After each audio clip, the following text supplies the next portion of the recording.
Speaking of Overeem, he came out and he was saying that he's very doubtful that we're going to see Jones versus Ngannou. Now, that kind of goes in line with something Dana White had said at the press conference. We said, look, I heard this talk. Before I get into it, I don't know how serious these two are about wanting to do it. That fight, in many ways, is a lot of fun. And when it comes to the world of Jon Jones, people want to see Jon get beat. There is a bigger energy around Jon losing than it is for Jon to go out and try something new and Jon to win. And that's just fine. That's a great spot if you're Jon. If you're in Jon's spot, it doesn't matter why somebody wants to watch you. Whether it's succeed or failure, if they're passionate about it, great, you're in a good spot.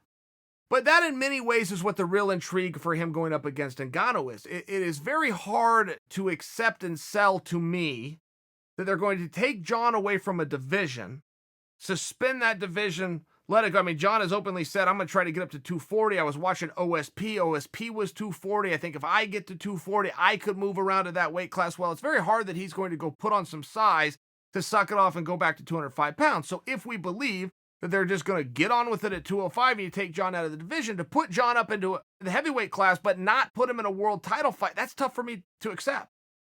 I can't imagine that I would walk away from a belt to go to a different class to have a fight.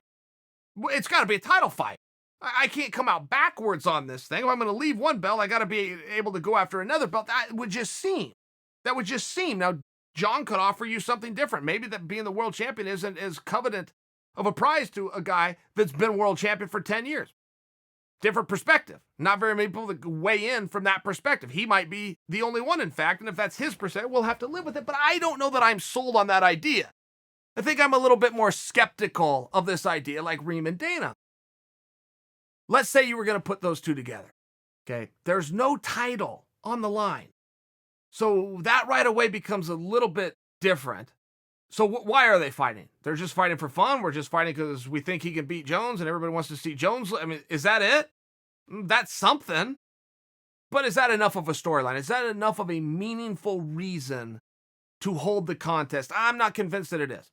So one of those guys gets burned, without question.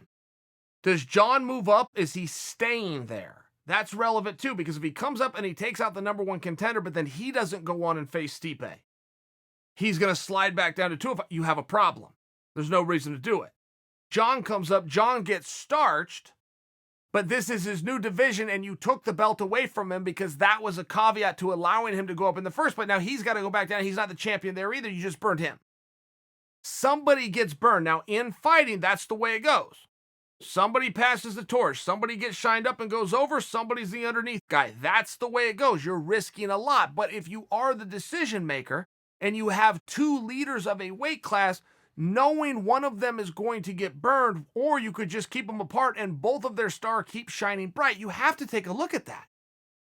And then when you have these guys saying, well, come out and do this, there's nothing on the line, there's not a compelling, meaningful story, business has changed, you've lost a piece of your business, which is the live gate. Oh, and by the way, we'll only do it if you give us more money. I mean, you see the problem here?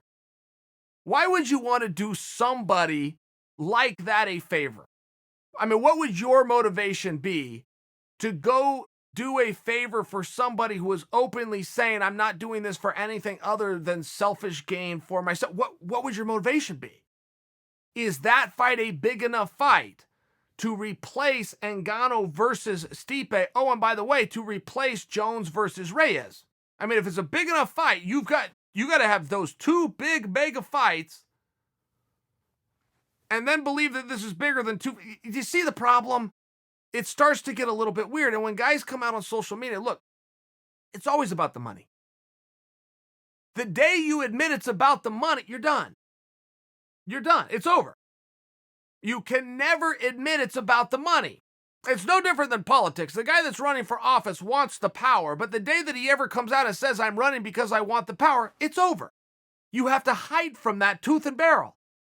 Francis comes out and tweets to Jon Jones and uses like 5 money bag emojis. That's not what this is.